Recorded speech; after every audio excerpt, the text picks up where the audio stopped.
નમસ્કાર વિદ્યાર્થી મિત્રો, આપણે અગાઉના ભાગમાં જોઈ ગયા એ મુજબ કે વૈશ્વિકીકરણની લાક્ષણિકતા, તો એના વિશે પહેલાં આપણે થોડી ચર્ચા કરી લઈએ અને પછી આપણે ઉદારીકરણ તરફ આગળ વધીશું.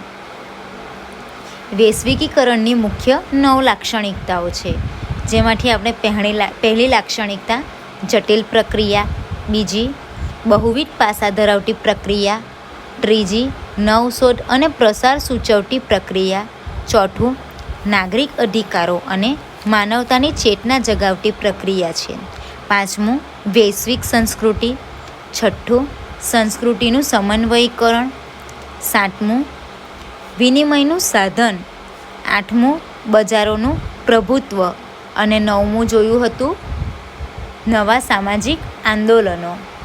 હવે આજે આપણે ઉદારીકરણ વિશે ચર્ચા કરીશું. તો જોઈએ ઉદારીકરણ. દેશ આઝાદ થયા બાદ ભારતીય અર્થવ્યવસ્થા અને બજારને કાયદા દ્વારા વૈશ્વિક સ્પર્ધાથી સુરક્ષિત રાખ્યા હતા. એટલે કે દેશ આઝાદ થયો પછી ભારતીય અર્થવ્યવસ્થા અને બજારને કાયદા દ્વારા વૈશ્વિક સ્પર્ધાથી સુરક્ષિત રાખવામાં આવ્યા હતા. ઉપરાંત પ્રજા કલ્યાણ માટે સરકારે મહત્ત્વની ભૂમિકા ભજવવી જોઈએ તેવો આદર્શ તેમજ બંધારણમાં સામાજિક ન્યાય પર ભાર મૂક્યો હોવાથી તે મુજબ નીતિ નિર્ણયો લેવાયા હતા. એટલે કે પ્રજા કલ્યાણ માટે સરકારે એક મહત્ત્વની ભૂમિકા ભજવવી જોઈએ તેવો આદર્શ તેમજ બંધારણમાં સામાજિક ન્યાય, એટલે કે દરેક વ્યક્તિને સામાજિક ન્યાય મળી રહે તે હેતુ પર ભાર મૂકવામાં આવ્યો હતો અને તેને આધારે યોગ્ય નીતિ નિર્ણયો લેવાયા હતા. પરંતુ વર્ષ 1991ની શરૂઆતના ભાગમાં અર્થતંત્રમાં વિદેશી હુંડિયામણનું અનામત ભંડોળ ઘટી રહ્યું હતું. એટલે કે જ્યારે આપણે કોઈ વિદેશ સાથેનો વ્યવહાર ઓછો થવા માંડે અને વિદેશી હુંડિયામણનું અનામત આપણા દેશમાંથી ઓછું થઈ રહ્યું હતું, ત્યારે આર્થિક સ્થિતિ કટોકટી ભરી હતી.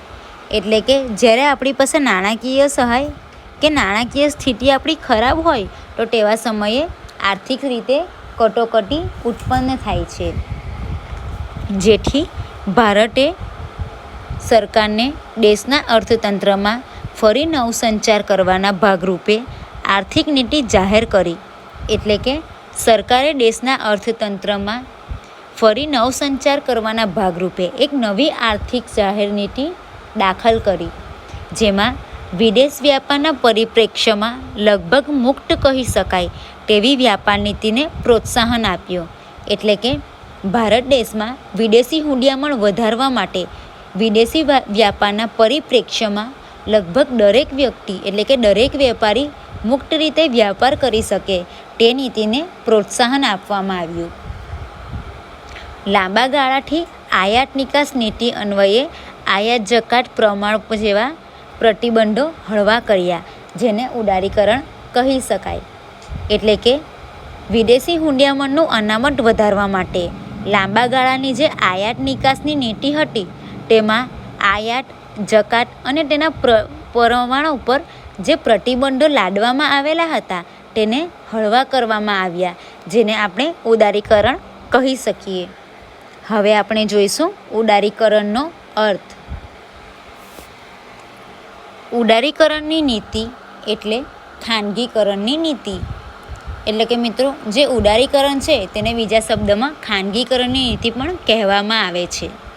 સરકાર દ્વારા ઉદ્યોગોના ક્ષેત્રે વધુમાં વધુ પરવાના, મૂડીરોકાણ અને નફાની પ્રાપ્તિ માટે ખાનગી ક્ષેત્ર માટે અનુકૂળતા કરી આપવાનો સમાવેશ તેમાં થાય છે. એટલે કે ઉદારીકરણની નીતિને વધુ આગળ વધારવા સરકાર દ્વારા ઉદ્યોગોના ક્ષેત્રને વધુમાં વધુ પરવાના આપવા માટે, એટલે કે તેને વધુ પરવાનગી આપવા, મૂડીરોકાણ અને નફાની પ્રાપ્તિ માટે, એટલે કે વિદેશી લોકો ભારતમાં આવીને યોગ્ય મૂડીરોકાણ કરે અને વધુ નફો પ્રાપ્ત થાય તે હેતુથી ખાનગી ક્ષેત્ર માટે અનુકૂળતા કરી આપવાનો સમાવેશ તેમાં થયો. તેમાં ટૂંકમાં સરકારની ઉદ્યોગોની સ્થાપના અને વિકાસ અંગેની હસ્તક્ષેપ વગરની નીતિ એટલે ઉદારીકરણ.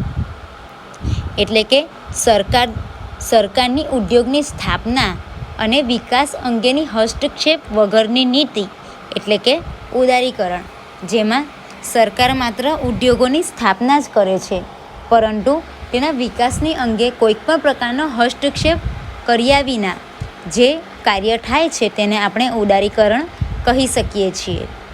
ઉદારીકરણ એ વૈશ્વિકીકરણની પ્રક્રિયાની પૂર્વ શરત રૂપે છે અને ઉદારીકરણ માટે ખાનગીકરણ અનિવાર્ય બને છે.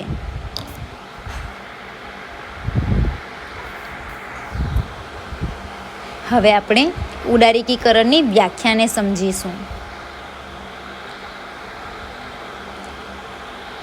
ઉદારીકરણ એટલે વૈશ્વિકીકરણના ભાગરૂપે વૈશ્વિક બજાર દેશની અર્થવ્યવસ્થા માટે લાભકારી બને અને તેને અનુરૂપ વ્યાપાર ઉદ્યોગોને નિયમન કરતા નિયમો અને આર્થિક નિયંત્રણોને ઉદાર બનાવવા.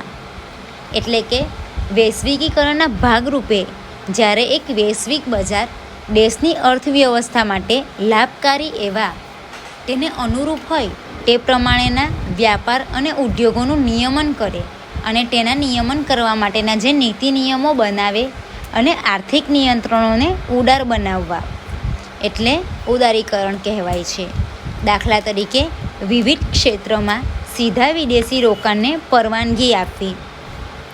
એટલે કે મિત્રો, આપણા ભારત દેશમાં કોઈ વસ્તુનું ઉત્પાદન કરવાનું હોય અને તેના માટે વધારાનું મૂડીરોકાણ જરૂરી બને છે, ત્યારે વિદેશમાંથી કોઈક પણ રોકાણકાર પરવાનગી લીધા વિના કોઈપણ પ્રકારના નીતિ નિયમો વગર તે સીધું રોકાણ કરી શકે છે. ત્યારબાદ આપણે જોઈશું ઉદારીકરણના લાભો.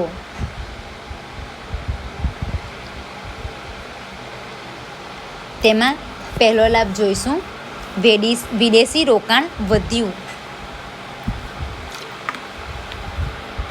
એટલે કે આપણે જોઈએ છીએ કે વૈશ્વિકીકરણ આવવાને કારણે આપણા દેશમાં એકબીજા દેશ સાથે વિદેશી વ્યાપારો શક્ય બન્યા, જેને કારણે વિદેશી રોકાણનું પ્રમાણ આપણા દેશમાં વધવા લાગ્યું. બહુરાષ્ટ્રીય કંપનીઓએ ભારતની કંપની સાથે ભાગીદારી કરી, જેથી અદ્યતન ટેકનોલોજીનો લાભ મળ્યો અને ઉત્પાદન વધ્યું. એટલે કે જે બહુરાષ્ટ્રીય કંપનીઓ હતી તેને ભારત સાથે જોડાણ કર્યું અને ભારતમાં જે જૂની પુરાણી પદ્ધતિઓ હતી તેને બદલે નવી અને આધુનિક ટેકનોલોજીની મદદથી નવા સાધનો અને નવી ટેકનોલોજીનો લાભ ભારતને આપ્યો અને જેને કારણે જે નવા સાધનો અને વિવિધ યંત્રો અસ્તિત્વમાં આવ્યા, જેને કારણે આપણી ઉત્પાદકતામાં પણ વધારો થયો. ત્યારબાદ તેનો બીજો લાભ છે કે ગ્રાહકોને વ્યાજબી કિંમતે શ્રેષ્ઠ વસ્તુઓ મળતી થઈ. એટલે મિત્રો, આપણે જોઈએ છીએ કે બજારમાં કોઈ પણ પ્રકારની વસ્તુ આપણને જોઈતી હોય તે માત્ર આપણને એક જ સ્થળે મળવાને બદલે ઘણી બધી જગ્યાએથી આપણને મળી રહે છે, જેને કારણે કિંમતમાં પણ ફેરફાર થવા લાગ્યો. બજારમાં જેમ વસ્તુઓ વધારે હોય છે તેમ તેની કિંમત નીચી જોવા મળે છે, જેને કારણે વિદેશી વસ્તુઓ પણ ગ્રાહક સુધી શ્રેષ્ઠ અને ઓછી કિંમતે મળી રહે તેવી બાબતો અસ્તિત્વમાં આવી. ત્યારબાદ ખાનગીકરણ અને મુક્ત સ્પર્ધાને લીધે ઉત્પાદકો વ્યાજબી કિંમતે સારી ગુણવત્તાવાળી વસ્તુઓનું વેચાણ કરવા લાગ્યા. મિત્રો, આપણે જોઈએ છીએ કે જ્યારે આપણે બજારમાં જઈએ છીએ તો ત્યારે કોઈક પણ વસ્તુને આપણે ખરીદી કરવી હોય તો ત્યારે આપણે તેની કિંમત અને ગુણવત્તા બંને જોઈએ છીએ. જો આપણને કોઈક પણ વસ્તુની કિંમત વધુ હોય અને તેની ગુણવત્તા નબળી હોય તો આપણે તે વસ્તુ ખરીદતા નથી. હાલમાં આપણે જોઈએ તો બજારમાં અસંખ્ય ખરીદનારા અને અસંખ્ય વેચનારાઓનું પ્રમાણ વધુ જોવા મળે છે, જેને કારણે ઓછી કિંમતને લોકો વધુ સારી ગુણવત્તા આપે એવી વસ્તુનું ઉત્પાદન કરવા લાગ્યા છે. ત્યારબાદનું લાભ જોઈશું દરેક ક્ષેત્રે જે સ્પર્ધા થઈ, પરિણામે વૈશ્વિક સ્પર્ધામાં ટકવા મેનેજમેન્ટ તકનીક અને શ્રમિકોના કૌશલ્ય માટે તાલીમ અને શિક્ષણનું મહત્ત્વ વધ્યું. આપણે જોઈએ છીએ કે બજારમાં ગ્રાહકો અને વેપારીઓનું પ્રમાણ સતત વધવા લાગ્યું, જેને પરિણામે વૈશ્વિક સ્પર્ધાઓમાં ટકી રહેવા માટે મેનેજમેન્ટની તકનીકો એટલે કે વિવિધ મેનેજમેન્ટની તકનીકો અને શ્રમિકોના કૌશલ્યો માંગી લે તે મુજબના વિવિધ વ્યવસાયિક તાલીમો અને શિક્ષણો શરૂ થયા કે જેને કારણે યોગ્ય કુશળતાયુક્ત કે યોગ્ય કૌશલ્ય મેળવેલ વ્યક્તિઓ કે શ્રમિકો આપણને મળી રહે, જેથી કરીને તાલીમ અને શિક્ષણનું મહત્ત્વ પણ વધવા લાગ્યું. ત્યારબાદનું લક્ષણ છે કે ધિરાણ પરના વ્યાજનો દર ઘટવાથી ઉત્પાદન ખર્ચમાં ઘટાડો થયો. એટલે કે જે તે ઉત્પાદન કંપનીએ જે ધિરાણ પર વ્યાજનો દર આપવાનો હોય છે તેમાં પણ ઘટાડો થવા લાગ્યો, જેને કારણે જે તે વસ્તુનું ઉત્પાદન ખર્ચ ઘટવા લાગ્યું અને કિંમત પણ આપણને વ્યાજબી મળી રહે છે. ત્યારબાદનું લાભ છે ઉદારીકરણને ઉપભોક્તાવાદને પ્રોત્સાહિત કર્યો. એટલે કે ઉદારીકરણે ઉપભોક્તાવાદને પ્રોત્સાહિત કર્યો અને બજાર નિર્ણાયકો બની ગયા. ત્યારબાદ જોઈએ તો ઉદારીકરણથી લોકોની જીવનશૈલીમાં અને વપરાશની વસ્તુઓમાં ખૂબ મોટો બદલાવ આવ્યો છે. મિત્રો, આપણે જોઈએ છીએ કે દરેક લોકોની જીવનશૈલી જુદી જુદી જોવા મળે છે, જેને કારણે વપરાશ માટેની જે ચીજ વસ્તુઓ હોય છે તેની અંદર પણ આપણે અવેજી વસ્તુઓનું પ્રમાણ વધુ જોવા મળે છે, જેને કારણે લોકોનું વલણ તે તરફ વધવા લાગ્યું અને નવી વપરાશની ચીજ વસ્તુઓ તરફ તેઓનો મોટો બદલાવ જોવા મળે છે. ત્યારબાદ તેનો અંતિમ લાભ છે ઉદારીકરણને લીધે સામાજિક સાંસ્કૃતિક આદાન પ્રદાનમાં ગતિ આવી. એટલે કે ઉદારીકરણ વધવાને કારણે વિદેશમાં અને દેશના સાંસ્કૃતિક તેમજ સામાજિક આદાન પ્રદાનમાં ગતિ આવી જોઈ શકાય છે. હવે આપણે જોઈશું ઉદારીકરણના ગેરલાભો. ઉદારીકરણના ગેરલાભો, જેની અંદર પહેલો ગેરલાભ છે કે ખાનગીકરણ અને ઉદારીકરણના અમલ પછી રોજગારીની તકોમાં ઘટાડો થયો છે. એટલે આપણે જોઈએ છીએ કે ખાનગીકરણ અને ઉદારીકરણ આવવાથી રોજગારીની તકમાં ઘટાડો થયો છે અને બેરોજગારીનું પ્રમાણ વધ્યું છે. આપણે જોઈ શકીએ છીએ કે હાલમાં શ્રમિકોનો ઓછો ઉપયોગ થાય છે અને તેને બદલે સાધનો વધુ ઉપયોગી બન્યા છે, જેને કારણે લોકોની રોજગારીની તકો ઘટવા લાગી અને બેરોજગારીનું પ્રમાણ વધવા લાગ્યું. ત્યારબાદ કૃષિ ક્ષેત્રે ઉત્પાદન વૃદ્ધિનો દર ઘટ્યો. એટલે કે કૃષિ ક્ષેત્રમાં ઓછો વિકાસ થવાને કારણે તેનો ઉત્પાદનનો વૃદ્ધિ દરમાં ઘટાડો થયો. બહુરાષ્ટ્રીય કંપનીના બીટી બિયારણો, રાસાયણિક ખાતરો અને જંતુનાશક દવાઓએ જમીનની ફળદ્રુપતા ઘટાડી પ્રદૂષણ વધાર્યું છે. આપણે જોઈ શકીએ છીએ કે કૃષિ ક્ષેત્રમાં જે અવનવા પદ્ધતિઓ અમલમાં આવી, જેને કારણે બીજી બધી કંપનીઓના બિયારણો અને રાસાયણિક ખાતરો જે છે અને તેની સામે જે જંતુનાશક દવાઓ છે તેનો ઉપયોગ કરવાથી જમીનની ફળદ્રુપતામાં ઘટાડો થવા લાગ્યો અને જમીનની ફળદ્રુપતા ઘટવાની સાથે ઉત્પાદનનું પ્રમાણ પણ ઓછું થવા લાગ્યું અને પ્રદૂષણનું પ્રમાણ વધવા લાગ્યું. ત્યારબાદનો ગેરલાભ છે કે વિકસિત દેશો ઉદારીકરણના નામે પ્રદૂષણ વધતા ઉદ્યોગોમાં ત્રીજો વિશ્વના દેશોમાં ઊભા કર્યા પછી પર્યાવરણમાં અસંતુલન ઊભું કરે છે. એટલે કે જે વિકસિત દેશો હોય છે તે ઉદારીકરણના નામે પ્રદૂષણ વધારતા ઉદ્યોગો ત્રીજા વિશ્વના દેશોમાં ઊભા કરી પર્યાવરણમાં અસંતુલન ઊભું કરે છે. એટલે કે પ્રદૂષણનું પ્રમાણ જેમ જેમ વધવા લાગે છે તેમ પર્યાવરણમાં અસંતુલન વધવા લાગે છે. ત્યારબાદનો ગેરલાભ છે કે વિશ્વ વ્યાપાર સંગઠનની શરતોનું પાલન કરવાથી આયાત જકાતો મોટા પ્રમાણમાં ઘટાડી આયાતનું પ્રમાણ ઉદાર બનાવવા તેથી નિકાસ વૃદ્ધિ ધીમી થઈ ગઈ. એટલે કે શરતોનું પાલન કરવાને કારણે આયાત અને જકાતોના પ્રમાણમાં ઘટાડો થયો અને આયાતના પ્રમાણમાં ઉદાર બનાવવા તેથી નિકાસ વૃદ્ધિ તેની ધીમી થઈ ગઈ છે. ત્યારબાદ જોઈએ તો બહુરાષ્ટ્રીય કંપની ભારતમાં સસ્તી જમીન મેળવી ઓછું વેતન ચૂકવી મોટો નફો કમાઈ પોતાના દેશમાં મોકલે છે. એટલે આપણે જોઈએ છીએ કે કોઈ વિદેશથી આવેલ કંપની ભારતમાં કોઈ ઉદ્યોગ સ્થાપિત કરે છે તો તે શું કરે છે કે કોઈ સસ્તી કિંમતે જમીનની ખરીદી કરે છે અને તેને ઓછું વેતન ચૂકવી એટલે કે તેનું ઓછું ભાડું ચૂકવી તેમાં મહત્તમ નફો મેળવી શકે એ મુજબનું કાર્ય કે ઉદ્યોગની ત્યાં સ્થાપના કરે છે અને જે તે આવક મળે છે તે પોતાના દેશમાં મોકલી દે છે. આ રીતે આવકનું બહિર્ગમન જોવા મળે છે. એટલે કે અન્ય દેશમાં આવીને ત્યાં ઉદ્યોગ વ્યવસાય સ્થાપીને ત્યાંની રકમને એ પોતાના દેશમાં મોકલતો હોય છે. ત્યારબાદ બેન્કિંગ ક્ષેત્રના સુધારા દ્વારા રિઝર્વ બેન્ક ઓફ ઇન્ડિયા એટલે કે RBIએ થાપણો અને નાની બચતોના યોજનાના વ્યાજ દરમાં ક્રમશઃ ઘટાડો કરતા મધ્યમ વર્ગ અને પેન્શન પર આધારિત વર્ગને નુકસાન થયું.